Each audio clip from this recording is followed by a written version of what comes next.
প্রিয় দর্শক, আমন্ত্রণ জানাচ্ছি ফ্রেশ প্রিমিয়ামটি তারকা কথনের আজকের পর্বে। আজকের আয়োজনের শুরুতেই একটি দুঃখের খবর দিয়ে শুরু করতে হচ্ছে। আমাদের চ্যানেল আই পরিবারের একজন মানুষ 2006 সালের Channel i Lux Channel i superstar এই আয়োজনের টপ 10 কন্টেস্ট্যান্ট রিশতা লাবণী সীমানা আমাদের মাঝে আর নেই। তার আত্মার মাগফিরাত কামনা করছি এবং তিনি অনেক ভালো কাজ আমাদেরকে উপহার দিয়েছেন। তবুও ব্রেন হ্যামারেজ সমস্যাজনিত কারণে আজ ভোর 6টায় তিনি না ফেরার দেশে চলে গিয়েছেন। সেই জন্য চ্যানেল আই পরিবারের পক্ষ থেকে আমরা সকলেই শোক প্রকাশ করছি এবং আজ দুপুর 12টায় চ্যানেল আই প্রাঙ্গণে জানাজা আয়োজন করা হয়েছে এবং তার সম্পর্কে কথা বলার জন্য আজকেই আমাদের সাথে আমাদের সেটে উপস্থিত আছেন চলচ্চিত্র পরিচালক সালাউদ্দিন লাবলু। চলে যাচ্ছে আপনার কাছে। সীমানাকে খুঁজে পাই আমি Lux Channel i superstar program থেকে। তখন আমার একটা সিরিয়াল চলছিল, মানে শুরু করছি তখন সবেমাত্র, সাকিন সারিসুরি। এই নাটকটাতে মোশাররফ করিমের এগেইনস্টে একটা ফিমেল কাস্টিং দরকার ছিল, যেটা খুবই স্ট্রং ক্যারেক্টার। তো আমার মনে আছে এর আগে বেশ কয়েকজন 4-5 জন তো অবশ্যই ওই শুটিংয়ে গেছে এবং অভিনয়ের করেছে, কিন্তু ঠিক পছন্দ হচ্ছিল না আর কি, মানে আমার ঠিক মন মতো হচ্ছে না। পরে সীমানাকে নিয়ে যাই এবং সীমানা এত দুর্দান্তভাবে চরিত্রায়ন করলো এবং এত কনফিডেন্টলি অভিনয় করলো, আমরা সবাই তো খুব মুগ্ধ হয়ে গেলাম, চমকে গেলাম যে নতুন একটা মেয়ে, তার ফার্স্ট নাটকই আমার যতদূর মনে পড়ে। সেখানে মোশাররফ করিম, চঞ্চল চৌধুরী, আরও সিনিয়র অনেক আর্টিস্ট ছিলেন, সবার সাথে এক দাপটে অভিনয় করলেন এবং এমনই অভিনয় করেছিলেন এখনও বাংলাদেশের টেলিভিশন দর্শক তাকে কিন্তু তার যে চরিত্রের নাম ছিল কাকলি, কাকলি হিসাবে চেনে। এবং গতকালকেও একজন লিখেছে যে ফেসবুকে যে কাকলি ফাইনালি রুইতনের কাছে চলে গেল, মানে রুইতন করতো মোশাররফ করিম, ওই নাটকে মোশাররফ করিম লাস্টে মারা যায়। তো সেই হিসাবে সে বললে কাকলি ফাইনালি রুইতনের কাছে চলে গেল। মানে কতটা জনপ্রিয় এবং কতটা ভালো অভিনয় করেছিলেন সীমানা আমার আরও অনেক নাটক করেছে, মানে কলেজ স্টুডেন্টের মধ্যে আর একটা অন্যতম নাটক। তো ওর ব্যাপারে আমার শুধু এটুকুই বলবো যে প্রথমত মানুষ হিসাবে খুবই ভালো মানুষ ছিল, খুব পরিষ্কার মনের মেয়ে ছিল এবং অভিনয়ের ব্যাপারে তার ডেডিকেশন এবং কমিটমেন্ট এত বেশি ছিল যে মানে ইদানিং এই সময়কার অনেক এই জেনারেশনের অনেক ছেলে মেয়ের মধ্যেই এটা নাই, যেটা সীমানার মধ্যে ছিল। যে কারণে সীমানা অল্প কিছু কাজ করেই কিন্তু বাংলাদেশের টেলিভিশন দর্শকদের কাছে অনেক পরিচিত নাম, অনেক প্রিয় নাম। আমি শুধু এটুকুই বলতে চাই যে সীমানা 1 মাস আগে আমাকে একদিন টেক্সট করলো, বলল যে ভাইয়া আমি আবার অভিনয়ে কামব্যাক করতে চাই এবং যেহেতু আপনার হাত দিয়ে শুরু, আমি আপনার নাটক দিয়েই আবার কামব্যাক করবো। মাঝখানে ওর কিছুদিন গ্যাপ ছিল, তারপর সে কিছু রিসেন্ট ছবি টবি আমাকে পাঠিয়েছে হোয়াটসঅ্যাপে। তা আমি ওকে বলেছিলাম যে হ্যাঁ, আমি এখন কাজ করছি না, অসুস্থ আছি, এই ঈদের পরে আমি নতুন সিরিয়ালের কাজ শুরু করব, তখন তোকে অবশ্যই তোকে ডাকবো বা নেব। এটাই আমার সাথে ওর লাস্ট কথা ছিল। এরপরে তো দেখছি কিছুদিন ধরে যে হসপিটালে সীমানা সেন্স নাই এবং আজকে সকালে শুনলাম সে চলেই গেছে। মানে বেশ কিছুদিন ধরেই আপনারাও দেখছেন, বাংলাদেশের মানুষ দেখছে যে হুটহাট করে মানুষজন ছেড়ে চলে যাচ্ছে, পৃথিবী ছেড়ে চলে যাচ্ছে। এবং আমাদের মিডিয়াতেও এই কিছুদিনের, এই গত 1-2 মাসের মধ্যেই আমাদের মিডিয়াতে এমন কিছু ভালো অভিনেতা অভিনেত্রী চলে গেলেন যাদের বয়স খুবই কম, মানে আমরা কখনো ভাবিনি যে এইভাবে আমাদের ছেড়ে চলে যাবেন। মানে মহান আল্লাহ পাক কখন কাকে ডাকবেন, কিভাবে নিয়ে যাবেন, সেটা তো আমাদের হাত নেই, বলতে পারি না। আমাদের শুধু খারাপ লাগা আছে, আত্মীয় স্বজন বন্ধু বান্ধব যে চলে যাচ্ছে, তার আত্মীয় স্বজন বন্ধু বান্ধব তারাই জানে কতটা কষ্টের। সীমানার 2টো বাচ্চা আছে, খুবই ছোট ছোট, ওদের জন্য খুবই খারাপ লাগছে যে এত অল্প বয়সে মা হারা হয়ে গেল। তো আল্লাহর কাছে দোয়া করি সীমানাকে বেহেশত নসিব করুন এবং তার 2 বাচ্চা তারা যেন ফাইনালি সবার আদরেই, মা ছাড়া বাবা, নানি, বন্ধু-বান্ধব সবার আদরেই যেন তারা বড় হয়, তারা যেন সুস্থ হয়, সুস্থ থাকে। আল্লাহর কাছে এই দোয়াই করি। আমরাও সেই প্রত্যাশা করি তিনি ওপরে ভালো থাকুন এবং চ্যানেল আই পরিবারের পক্ষ থেকে তার মৃত্যুতে আমরা শোক প্রকাশ করছি এবং আপনাকে অনেক ধন্যবাদ আজ তারকাকথনের সেটে আপনি এসেছেন এবং তার সম্পর্কে কথা বলার জন্য, এবং তার স্মৃতির স্মরণে চ্যানেল আই পরিবারের পক্ষ থেকে দারুচিনি দ্বীপ এই চলচ্চিত্রের তার ভাবনাময়ী সকলে আমাদের মাঝে থাকুন, আমরা সেই প্রত্যাশা রেখেই আজকের আয়োজনে আবারও ফিরে যাচ্ছি। এবং আজ তারকাকথনের সেটে আমাদের সাথে আছেন চ্যানেল আই শিরাকণ্ঠের তরিক মৃধা এবং আমাদের সাথে আছেন সঙ্গীত পরিচালক কে মজুমদার ইশতি। স্বাগত আপনাদের। হ্যালো। শুরুতেই চলে যাচ্ছে তরিক মৃধা, আপনার কাছে নতুন একটি গান ধিক্কি ধিক্কি আগুন আপনি আপনার ইউটিউব চ্যানেলে আপলোড করেছেন, শুরুতে এই গানটি সম্পর্কে শুনতে চাই। আসলে এই গানটির সবচেয়ে বড় বিশেষত্ব হচ্ছে গানটি আমার প্রথম মিউজিক কম্পোজিশন করা, আর আমার আলায়া রেকর্ডস প্রোডাকশনের একটি কাজ এটি, যেটি আমার অফিসিয়াল ইউটিউব চ্যানেল তরিক মৃধাতে আমি আপলোড করেছি। এবং এটি একটা ফোক টাইপের গান। আমাদের দেশে তো আসলে মাটির গানের বিকল্প নেই। আসলে আমাদের দেশের গান বলতে কিন্তু আসলে ফোক গানকেই মনে হয় অ্যাপ্রোপ্রিয়েট, আমাদের যে মাটির গান রয়েছে। তো আমি সেই সুরটাকেই অবলম্বন করেছি। সুরটা আমি করেছি, কিন্তু আমি ট্র্যাডিশনাল সুরটার আশ্রয় নিয়ে করেছি। শুনতে একদম আমাদের নিজেদের আপন মনে হবে সুরটাতে। আর মিউজিক কম্পোজিশন টোটালটাই আমি করেছি। এটার সাথে ইস্তিও জড়িত ছিল, আমার বন্ধু। ও ব্যানজো, ম্যান্ডোলিন এই ইনস্ট্রুমেন্টগুলো বাজিয়ে দিয়েছিল। আর সব মিলে একটা সুন্দর আমি আর একটা জিনিস চেষ্টা করেছি এই গানটিতে, ভিডিওটা সুন্দর করে নির্মাণ করার। এবং এই গানে আমি একাই গানটা গাচ্ছি, এভাবেই ভিডিওটা খুব সিম্পলভাবে করেছি। কিন্তু আমি চেয়েছি যে আমার যে সুন্দর লোকেশন বাংলাদেশের রয়েছে সেটা দেখাতে, এবং আমি আমার নিজের এলাকাতে গিয়েছি এটা শুটিং করার জন্য। আমাদের মধুমতি নদীর পাড়ে আস্তাইল একটা জায়গা রয়েছে, ওটা আমাদের গোপালগঞ্জের পাশেই, কাশিয়ানির পাশেই, আলফাডাঙ্গাতে। তো আলফাডাঙ্গা ফরিদপুর, ওইখানের একটা সুন্দর লোকেশন, যেই লোকেশনটা একদম নদী ভাঙছে, আবার পাশে অনেক বড় একটা বিস্তীর্ণ মাঠ। তো সব মিলে আমি ভিজুয়ালি অনেক সুন্দর দেখানোর চেষ্টা করেছি, জানি না কতটুকু হয়েছে। আমরা নিশ্চয়ই গানটি দেখব, তবে তার আগে চলে যাচ্ছি কে মজুমদার ইশতি আপনার কাছে, এবং গানটির সাথে আপনারও সম্পৃক্ততা আছে আমরা জানি। এই গানটির পেছনের গল্পটা আপনার মুখ থেকেও শুনতে চাই। এই গানটার পেছনের গল্পটা হলো যে তরিক হঠাৎ করে আমাকে একদিন ফোন দিল, দিয়ে বলল যে একটা গান পাঠাচ্ছি শোন। পরে আমি রেকর্ড করতেছি, এর মধ্যে আমি বললাম যে বন্ধু তোমাকে আমি 5 মিনিট পরে কল ব্যাক করি, তারপরে শুনি। বলতো না, এখনই শুনতে হবে। তো আমি গানটা শুনলাম, শুনে বললাম আই তুই গানটা তো ভালো বানাইছিস। তার আগে কিন্তু ওই মিউজিক করে নেই, ওই সবসময় গান গাইছে, লিখছে, হয়তো বা সুর করছে, ওই কখনোই মিউজিক ডিরেকশন দেয় নাই বা সঙ্গীত পরিচালনা করে নাই। তো আমি হঠাৎ করে তার গানটা শুনে বললাম তুই বানাইছিস, এটা সত্যি? ঠিক আছে।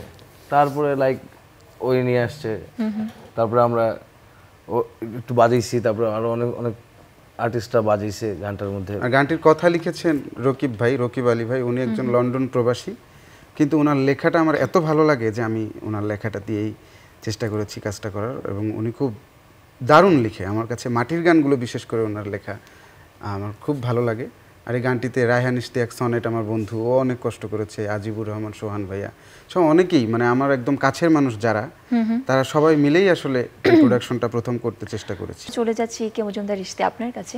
আপনি সঙ্গীত পরিচালনা করছেন, বিজ্ঞাপনেও কাজ করছেন, সাথে সাথে আপনি ওটিটি প্ল্যাটফর্ম থেকে শুরু করে চলচ্চিত্রের বিভিন্ন অঙ্গনেও কাজ করছেন। আপনার এই সব কাজের একটা সংক্ষেপে কিছু শুনতে চাই। সব কাজের সংক্ষেপে, মূলত আমার প্রথম সিনেমা তরিক আর আমার একসাথে করা, যেটা আমার প্রথম সিনেমা, যেটা আমি প্রথমে মিউজিক ডিরেকশন দিয়েছি। তার আগে আমি বেসিক্যালি প্রত্যক্ষভাবে না পরোক্ষভাবে মিউজিক ডিরেকশন দিতাম, যে আমি শিখছি বিভিন্ন জায়গায়, বা কিছু নাটকের কাজ করতেছি, বা মাঝে মাঝে বিজ্ঞাপন করতেছি। তো ওইটা হচ্ছে প্রথম সিনেমা। তারপরে আমরা একটার পর একটা সিনেমা করছি, এবং তরিকের সাথে দেখা গেছে যে ওর সাথে আগামী আরো 3-4টা সিনেমা আমাদের সব কাজ করা শেষ, ওগুলো আমাদের জমা দিয়ে আছে। যখন এগুলি সেন্সর হবে বা রিলিজ হবে, সবাই এই গানগুলো জানতে পারবে। আমরা দেখার অপেক্ষায় আছি গানগুলো। এই যে ইশতি ভাইয়ের কাছে আমরা শুনলাম যে দুজন মিলে একসাথে কাজ করেছেন এবং নতুন একটি গানও আপনারা একসাথে কাজ করে আপলোড করেছেন আপনার ইউটিউব চ্যানেলে, সেটিও শুনলাম আমরা। আপনি চ্যানেল আই সেরা কণ্ঠ থেকে এখন এই যে নিজে নিজে গান কম্পোজিশন করছেন, গানের সাথে সম্পৃক্ততা বাড়ছে দিন দিন, এই জার্নিটা কেমন? আসলে এটা অনেক বড় একটা জার্নি। আসলে জীবন তো অনেক বড়, আবার জীবন অনেক ছোট। তো এই ছোট্ট জীবনে আসলে পরিপূর্ণতা বা মানসিক প্রশান্তিটা আমার কাছে মনে হয় খুব জরুরি। যার কারণে আমি অনেক ভেবেচিন্তে দেখলাম যে একজন শিল্পী তো আসলে এখনও হতে পারিনি, একদম কেবল শিখছি আসলে। কিন্তু আসলে আমি যে আমার আর্টটা আমি যেটা নিয়ে ভাবি, আমার ভাবনাটাকে পরিপূর্ণভাবে প্রকাশ করতে হলে নিজের মিউজিক করা ছাড়া, নিজে মিউজিক কম্পোজিশন করা ছাড়া এর বিকল্প হতে পারে না। কারণ আমি আমার ভেতর থেকে যে জিনিসটা চাচ্ছি সেটা রাত দিন বসে আমি আমার মতো করে সেই আউটপুটটা আমি বের করতে পারি, যেটা আমি আমার শ্রোতাদের, আমার ভক্তদেরকে শোনাতে পারি। আর সেই তাড়না থেকে আমি মনে করলাম আসলে আমার মিউজিক ডিরেকশনটা শুরু করা উচিত। আর সেরা কণ্ঠ তো বেশ অনেক দিনই হয়ে গেল, শেষ হয়েছে আমাদের 2017 সাল। ওইখান থেকেই আসলে আমার শুরুটা, আমার প্ল্যাটফর্মটাই তো আসলে চ্যানেল আই সেরা কণ্ঠ। এরপর তো ইন্ডাস্ট্রিতে আমাকে লোকজন চেনা শুরু করলো, অনেকের সাথে কাজ হলো। তবে ইস্তির সাথে আমার বেশি কাজ হচ্ছে, আমার বন্ধু বলে হয়তো আমরা একসাথে শেয়ারিং করে এই কাজগুলো হতে পারে আরো ভালো। এখানে একটা ব্যাপার আছে, যেটা হলো যে ওই তো অনেক মানুষের সাথে মিউজিকদের সাথে কাজ করেছে, বা আমিও অনেক আর্টিস্টদের সাথে রেগুলারই কাজ করি, বিজ্ঞাপনের জন্য হোক বা বিজিএম করার জন্য হোক বা কোনো একটা গান বানানোর জন্য হোক। যে ব্যাপারটা হলো যে ওর সাথে যখন আমি গান বানাই, আমরা খুব বেশি গান বানাই না, কিন্তু যে আমাদের প্রতি মাসে গান দিতে হবে বা 6 মাসে গান দিতে হবে এরকম না। আমরা লাইক যে একটা গান বানাবো, হঠাৎ করে আমি ওকে বললাম বা ওই আমাকে বললো, তারপরে আমাদের দুজনের বসতে একটা সময়ের ব্যাপার থাকে, যে ওর হয়তো বা শো থাকে, নাহলে আমি ব্যস্ত থাকি। এই করতে করতে করতে করতে আমরা একদিন বসি, তো গানগুলো এইভাবে করে হয়। আর আমাদের সিঙ্ক্রোনাইজটা ভালো হয় ইস্তির সাথে, যেটা সবচেয়ে বড় ব্যাপার। মানে আমি যেটা বলতে চাচ্ছি ও খুব সহজে সেটা বুঝে ফেলতে পারে।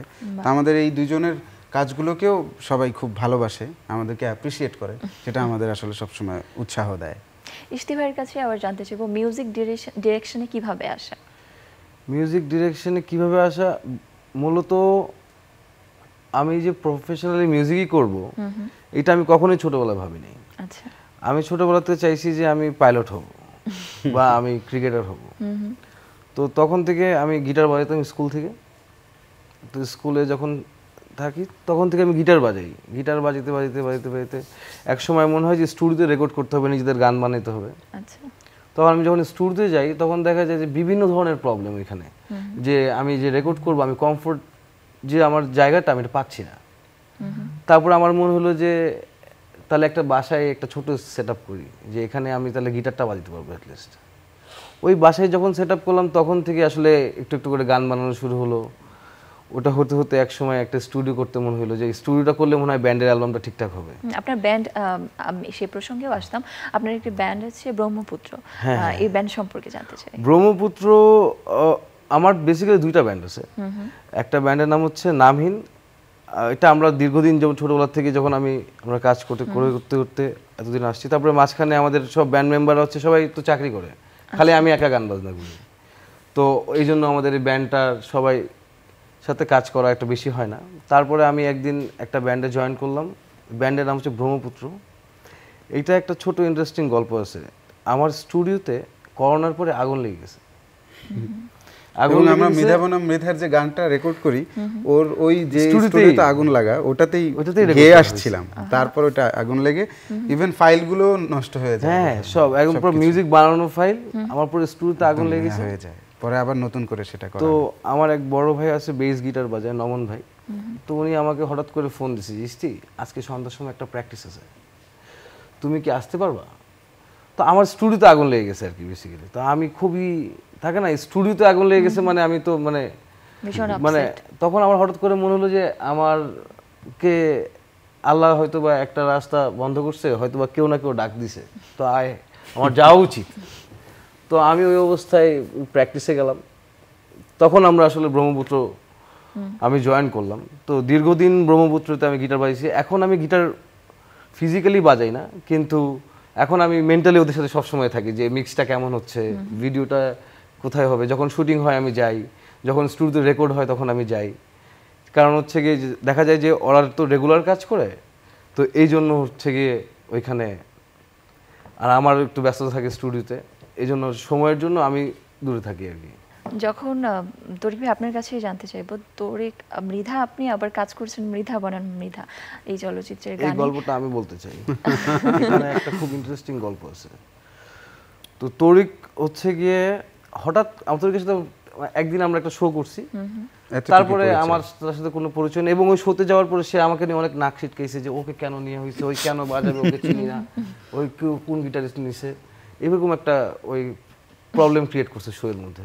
তো শো থেকে চলে আসছি, তো আমি সচরাচরই কখনোই কোনো আর্টিস্টদেরকে শো থেকে চলে আসলে বা কাজ হওয়ার পরে আমি কখনোই নক দিই না। তো একদিন হঠাৎ করে রাতে 3টার সময় আমাকে নক দিছে বা 2টা 2:30টার সময়, যে ভাই চলেন একটা গান বানাই। আচ্ছা।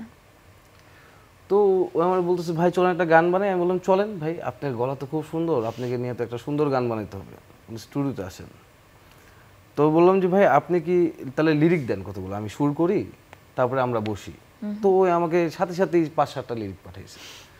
তো আমার আবার একটা খুবই বাজে অভ্যাস আছে, আমি প্রথম লাইনটা বা মাঝখানে একটা লাইন পড়ি লিরিক্সে, ওটা যদি আমাকে কানেক্ট না করে আমি বাকিটা পড়ি না। মানে থাকে না যে প্রথম যে লাইনটা পড়ছি তারপরে আমি পড়বো আর কি। তো এরকম 3-4টা লাইন পাঠানোর পরে আমি বলতেছি ভাই ব্যাপারটা হলো যে এরকম যে আপনি আসেন, আমরা লিরিক হয়তো বা লিখে নিব বা আমরা নিজেরা করে নিব, আপনি আসেন আমরা একটা গান বানাবো। আচ্ছা। এই কথা বলা হলো, সে যে ওও আসবে স্টুডিওতে, আরও আধা ঘন্টা পরে সে আমাকে 4 লাইন লিখে পাঠাইলো যে মুখোশ পরে বেঁচে থাকা দূরত্ব জানে কি যে ব্যথা। এই 2 লাইন ওই লিখছে, আর গান লেখে নেই। লেখার পরে আমি এই 2 লাইন পড়ে বলছি ভাই কালকেই আসেন। ভালো লেগে গেল।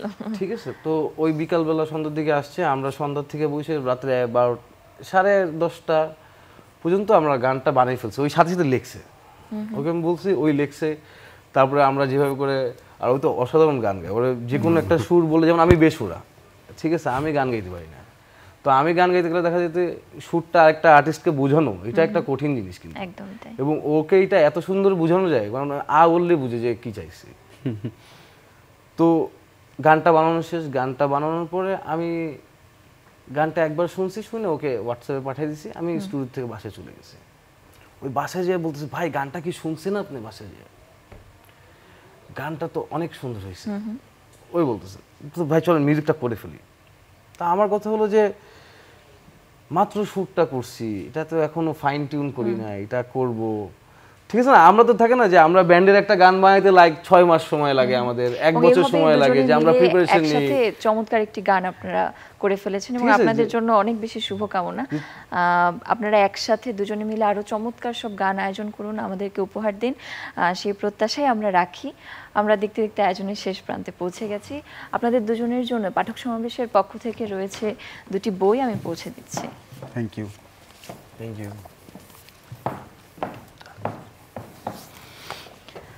আমরা একটি গান শুনতে শুনতে বিদায় নিব আজকের আয়োজন থেকে। তার আগে প্রিয় দর্শক, আশা করি আমাদের তারকাকথনের আয়োজন ভালো লেগেছে। চ্যানেল আইয়ের আমাদের আয়োজনের সাথেই আপনারা থাকুন, সেই প্রত্যাশা রেখে চলে যাচ্ছি আমাদের সেই গানটিতে। দুজনের একসাথে মিলে কোনো গান আমরা শুনতে শুনতে বিদায় নিই। কোনটা? এই মালাটা গাও।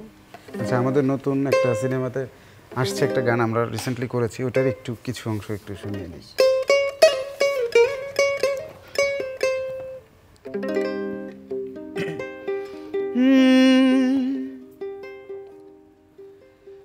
গাফেল 2 চোখ জুড়ে নূরের কাজল এঁকেছি,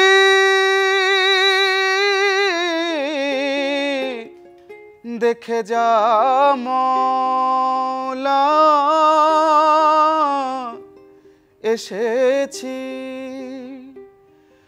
উষর মরুর বুকে শীতল ধারা দেখেছি, দেখে যা মওলা ডেকেছি।